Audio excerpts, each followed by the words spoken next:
Dr. Milton Friedman's international standing and impressive credentials are well known to you.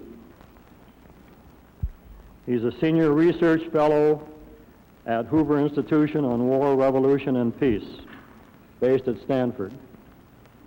He's a columnist and contributing editor of Newsweek, a member of the research staff of the National Bureau of Economic Research, and Paul Snowden Russell Distinguished Service Professor of Economics, University of Chicago.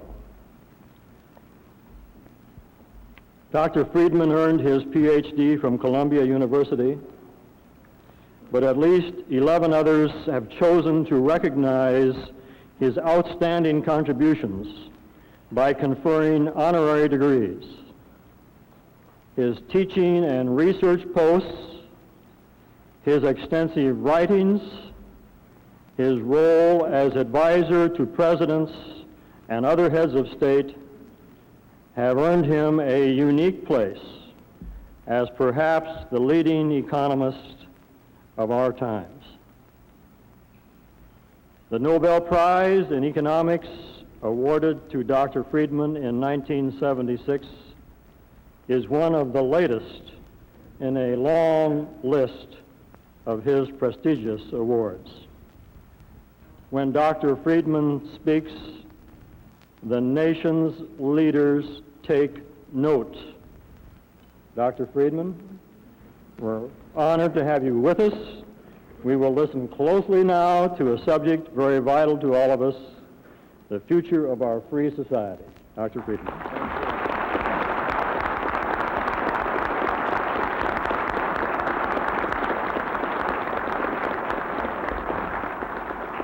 Thank you very much, Mr. Coates. Maybe they listen, but I don't think they take note except to do the opposite most of the time. I'm very glad to be here with you. People assembled in this room, representatives of the National Association of Manufacturers of your Congress, are among the greatest resources in this country today to promote a continuation of the great record of progress that this country has had over 200 years. You are also, unfortunately, one of the great obstacles to that progress, in ways which I shall come to in the course of the talk.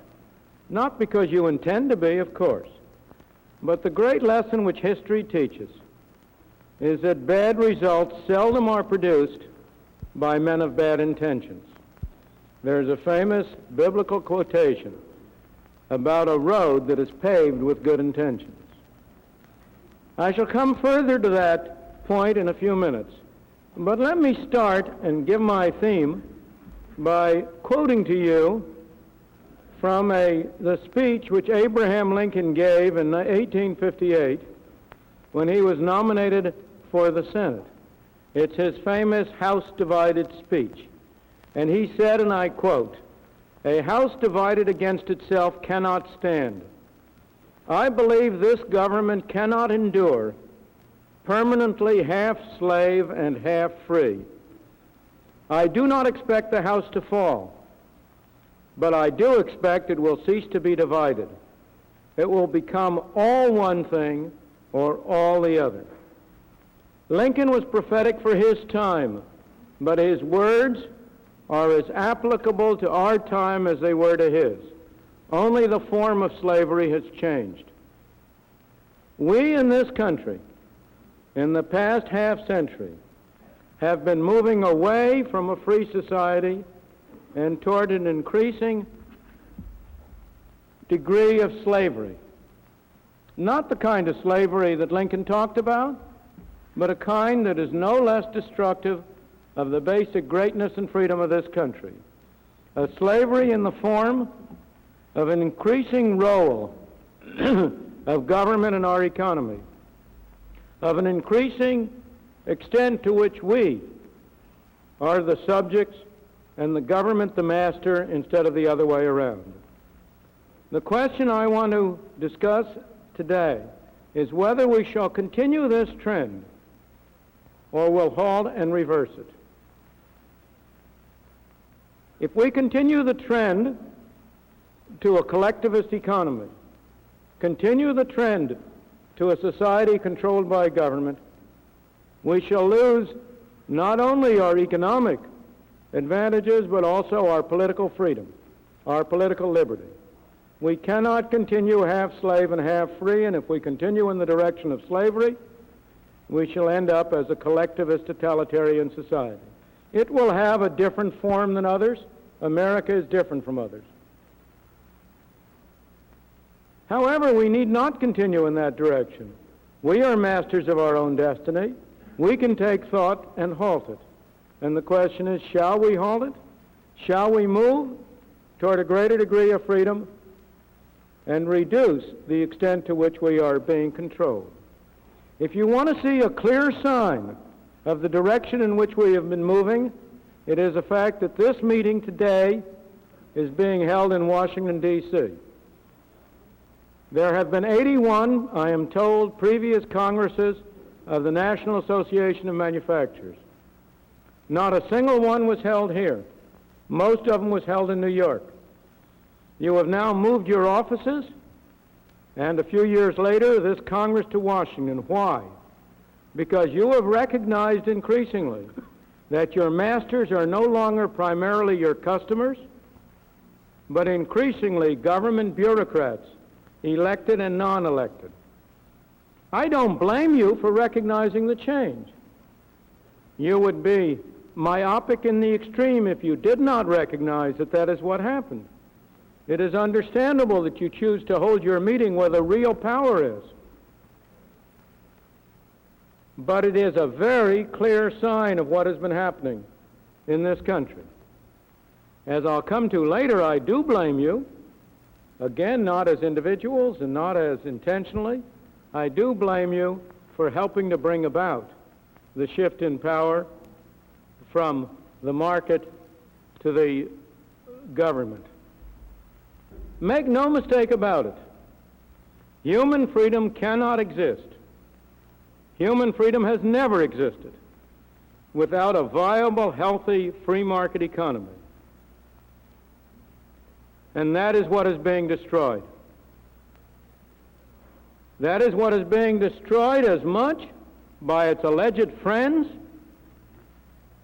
including many in this organization, as by its announced enemies.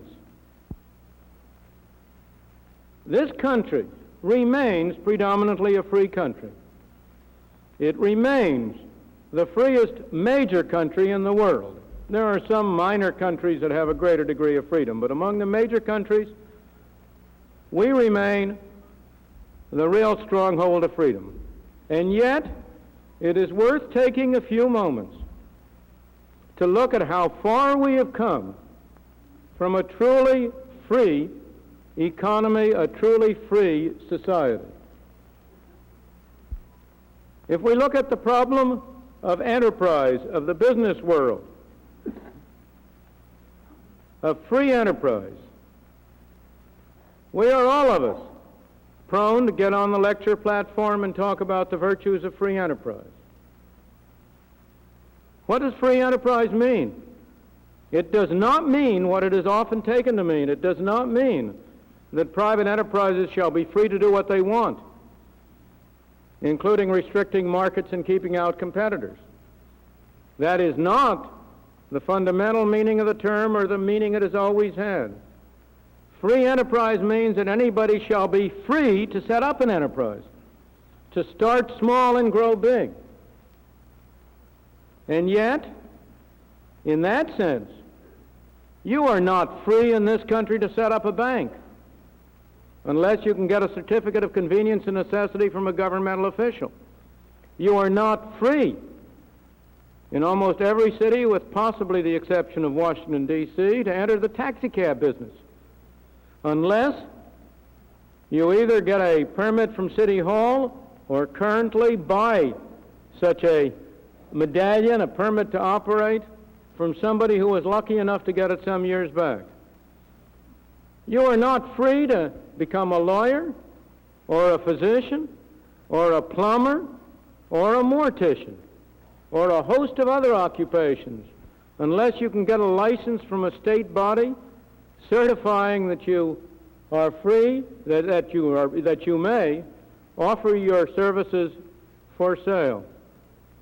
You are not free to go into the business of delivering mail or of offering electricity or telephone service without getting a permit and permission. And in those cases, in the case of the telephone, the mail, obviously a nationalized monopoly. In the case of the telephone, electricity, local monopolies, but franchised by the state.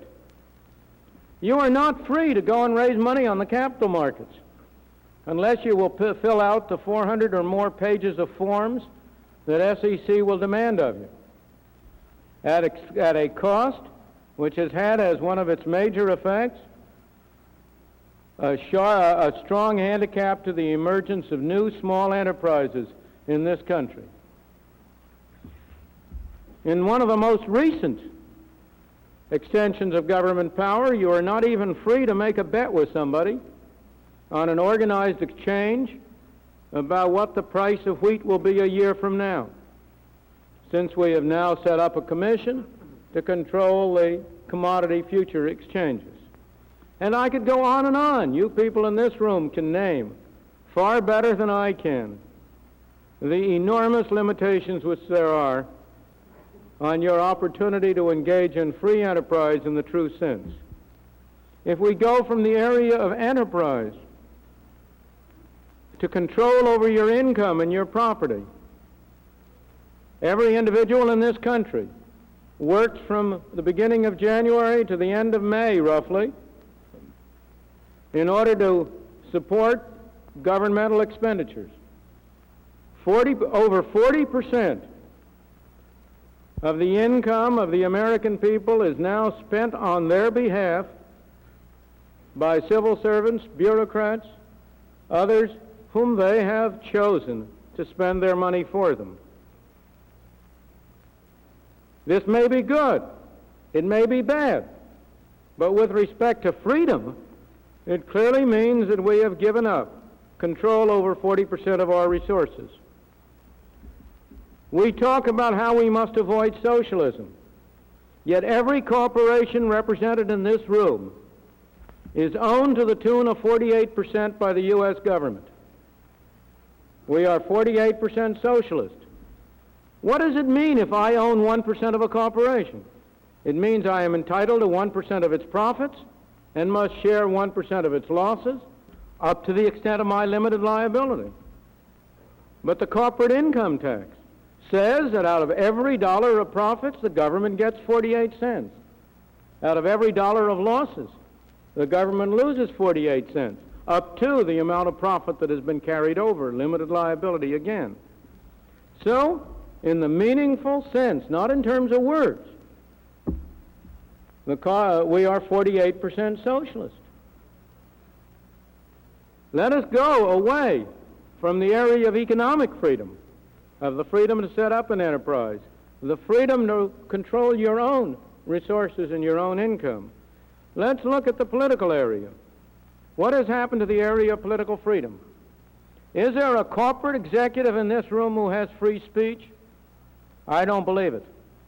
There's hardly a one of you. Maybe there's an exception in this room, but there's hardly a one of you who would get up and make a speech without giving considerable thought to what effect that would have on IRS, on the Justice Department, you name the other departments.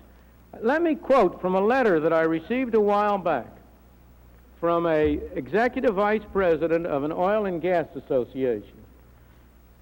In the modern spirit, it was a she, and so she wrote, quote, "With increasing regulation as Big Brother looks closer over our shoulder, we grow timid against speaking out for truth and our beliefs against falsehoods and wrongdoing.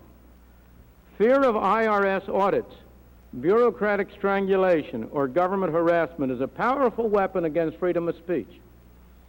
In the October 31st, 1977 edition of U.S. News and World Report, she went on to say, the Washington Whisper section noted that, quote, Oil industry officials claim that they have received this ultimatum from Energy Secretary James Schlesinger, to whom, as I gather, you listened this morning.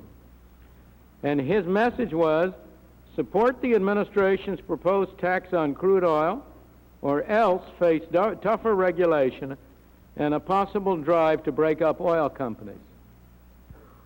Is that freedom of speech? Taking another more immediate example, I am living at the moment in California. There is in California a proposed amendment to the state constitution, the Jarvis-Gann Amendment. It's an amendment which is not the amendment I would write. It's not a perfect amendment. It has defects. But it is an amendment that offers a most promising chance in many a year to set a limit on state governmental expenditures and state taxes. I am told that businessmen around the state have been subjected to increasing pressure from Sacramento to come out in opposition to the Jarvis-Gann Amendment. Now, many of them will resist the pressure, but do they really have effective freedom of speech? If I were giving this speech, this talk, before some of my academic colleagues, they would say to me at this stage, well, what are you worrying about? Those are only businessmen. What difference does it make if they have freedom of speech? What really matters is the intellectuals. But do my fellow academics have freedom of speech? If you were a professor in a medical school in any university in this country, do you suppose that you wouldn't think 3 times before you gave a speech on against socialized medicine when half of your budget is coming from the National Institute of Health? If you were one of my colleagues, even in the field of economics, who was receiving grants from the National Science Foundation to support his research, you don't suppose that would affect your willingness to give a speech about how undesirable it is that government should be subsidizing that kind of research?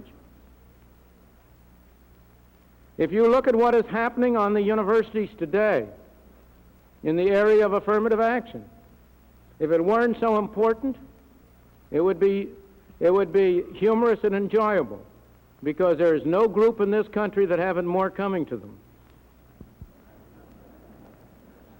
But it's too serious to take satisfaction in that. The extension to universities of the control by HEW of employment and other practices is no more justified and no less justified than is the extension to industry. It's unjustified in both cases. A free enterprise economy means that you have freedom to hire and fire, to make such contracts with other people. The mission of a university cannot be maintained and cannot be expressed if it has to have a quarter of a professor who is of Japanese origin, 2/3 of a professor who comes from the Baltic states, and so on down the line. And yet, what is happening on the campuses? Leave aside for a moment the academics and go to the area that we've always put most emphasis on, the area of free press. There are representatives of the press here. Do you have freedom to speak? There was a story a while back in England that is a portent of the future.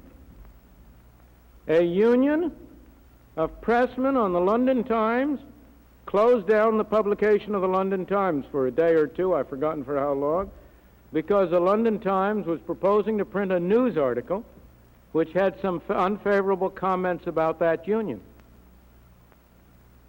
Is that freedom of press? As I say again, we can go farther and farther, but the record is clear. We are predominantly a free society, but we have an enormous range of restrictions on our freedom, and those restrictions will grow and grow unless we can somehow bring a halt to this expansion of government power. The closest approximation we ever had to a free society in this country was unquestionably in the 19th and early 20th century, a period about which myth has become more dominant than reality. It was a period of the greatest progress in the well-being of the ordinary man that the world has ever seen. And yet, it has become enshrined in myth as a period when robber barons were going around the country grinding the poor people under their heels out of sheer malice. The interesting question is, what produced the shift from that 19th century relatively free society to our present 48% socialist society? What produced the shift? It was not produced by evil people for evil purposes. There was no conspiracy. Very seldom, as I said at the outset, do bad things come from bad intentions. What produced the shift, in my opinion, was an unholy coalition of well-meaning people seeking to do good and of special interests trying to use the power of government to promote their own particular immediate interests, reinforced by a change in political philosophy. A change in political philosophy from an emphasis on individual responsibility to an emphasis on social responsibility. That shift started in the 19th century, but it did not really take off until the New Deal in the 1930s. And in the past 50 years, it has gone very far. In 1928, total government spending at all levels was 10% of the national income. 2/3 state and local. The federal government spent 3%. The National Association of Manufacturers would never have contemplated meeting in Washington. Today, government spending at all levels is 40% of our national income, and 2/3 of that is federal spending. That's only one index, not necessarily even the most important. The question is, where do we go from here? Can we reverse that process?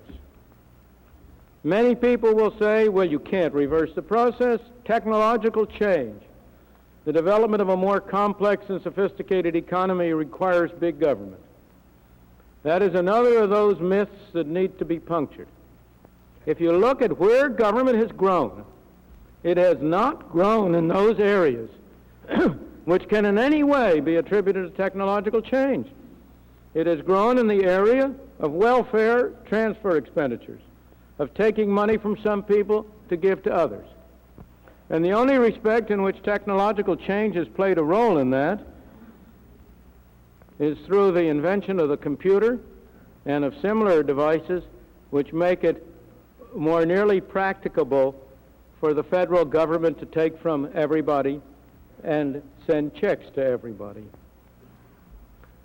In the areas which you might have supposed technology would affect, technological change has done as much to reduce the need for government as to increase it. In an earlier day when transportation was more difficult and more costly, you could have a wide range of local monopolies. That's almost impossible today. You can have competition not only from all over the country but from all over the world. Communication is faster. There is no one-way street from technology. Nonetheless, there are many unfavorable signs about which way we are moving. It is far easier to enact laws than it is to repeal them.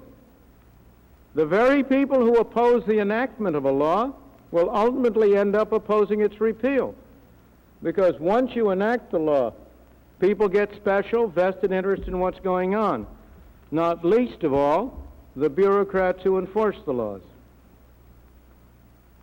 Again, you have the problem of the political power of special interests. Now, it used to be anybody who talked along these lines 50 years ago would have talked of the special interests as being primarily business. But that's no longer the case. Today, increasingly, governmental officials who are desperate to keep their jobs and their influence are a major special interest preventing an elimination of bad programs and a reduction in the role of government. To take the most dramatic example,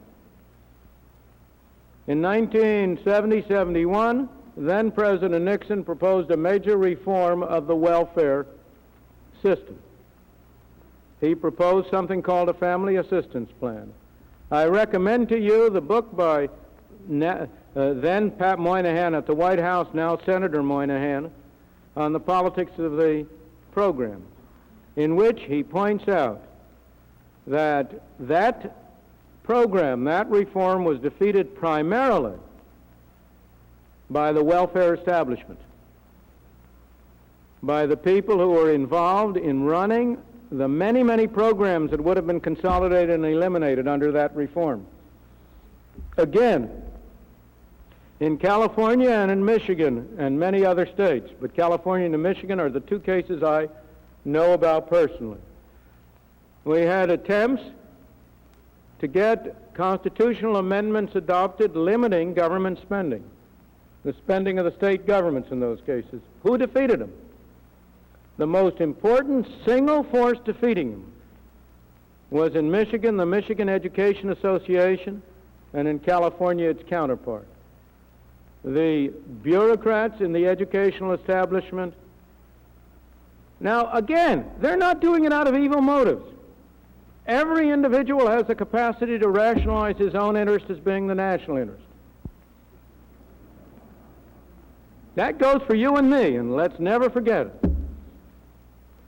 So that they weren't doing it out of, I'm not attributing it to malice or anything else, but they now are in a position where they are a very strong special interest.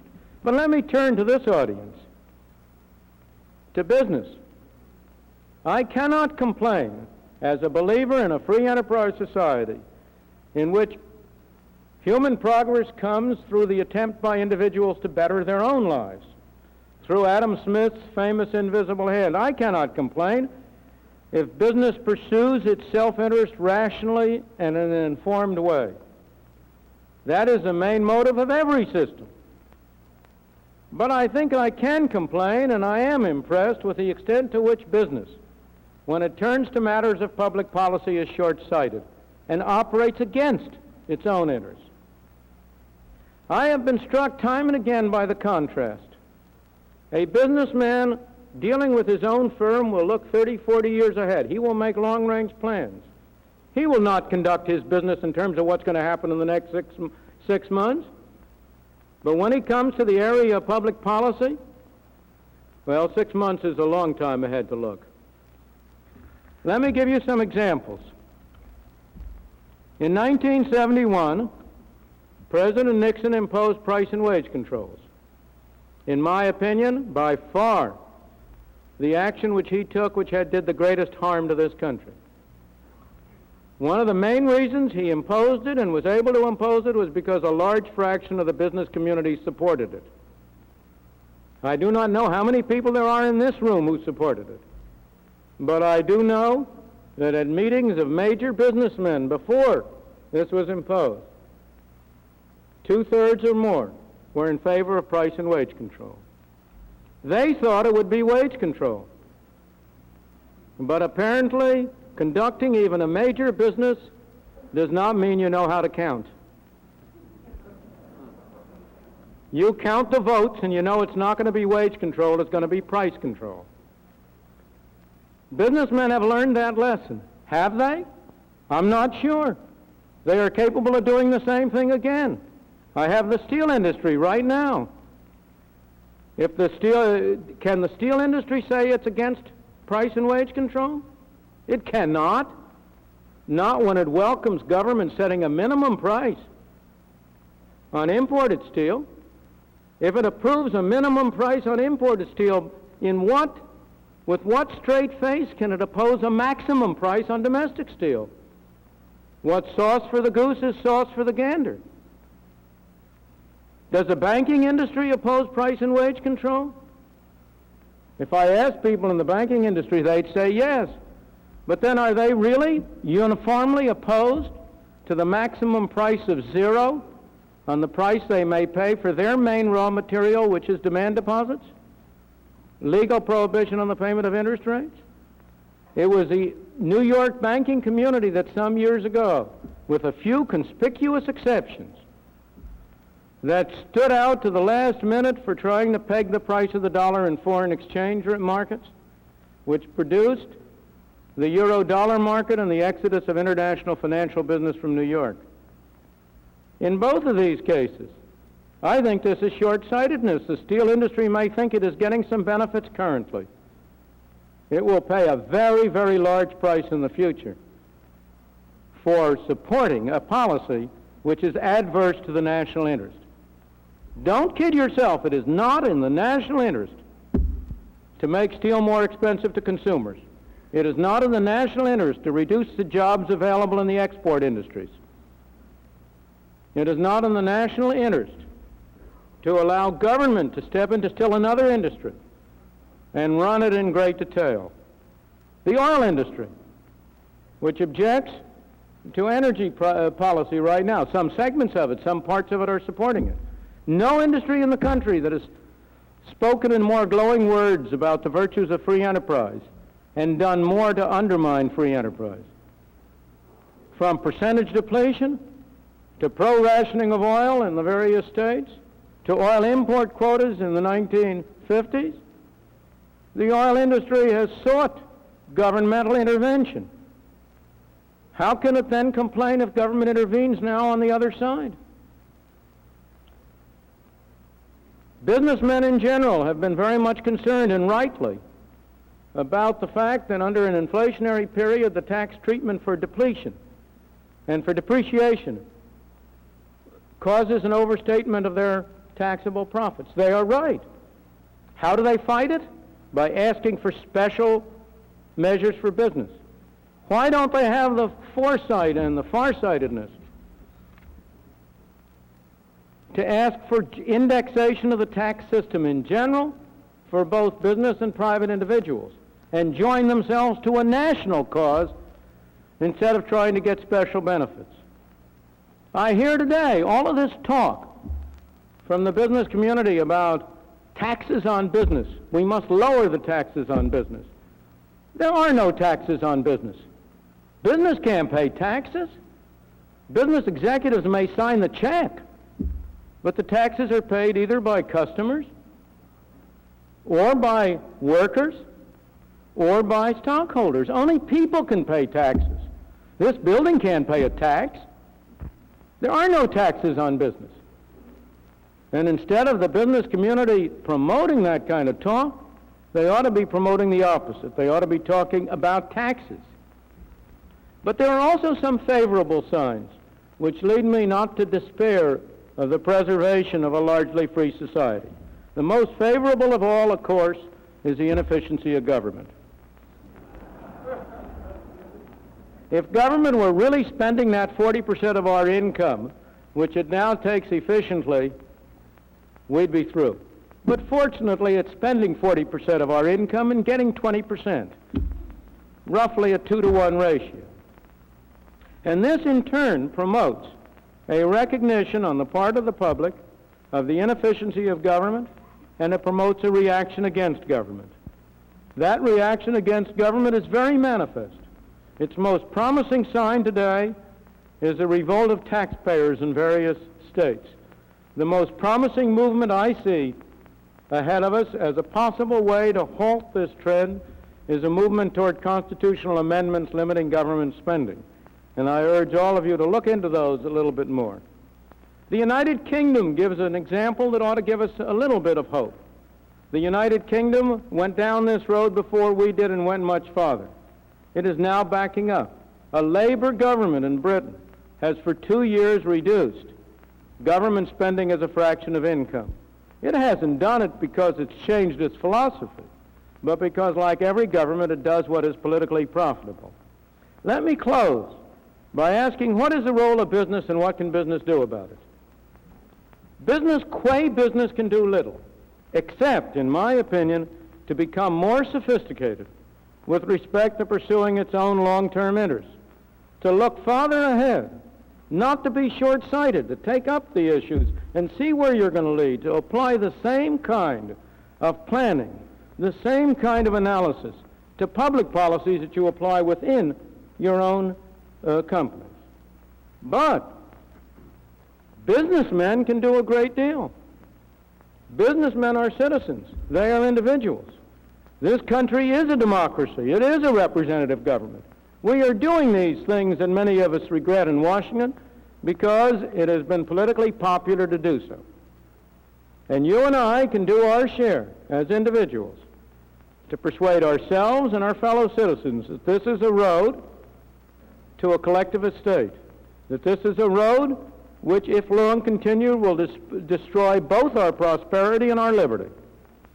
And if we do that, we can do a great deal to help turn the tide back. Thank you.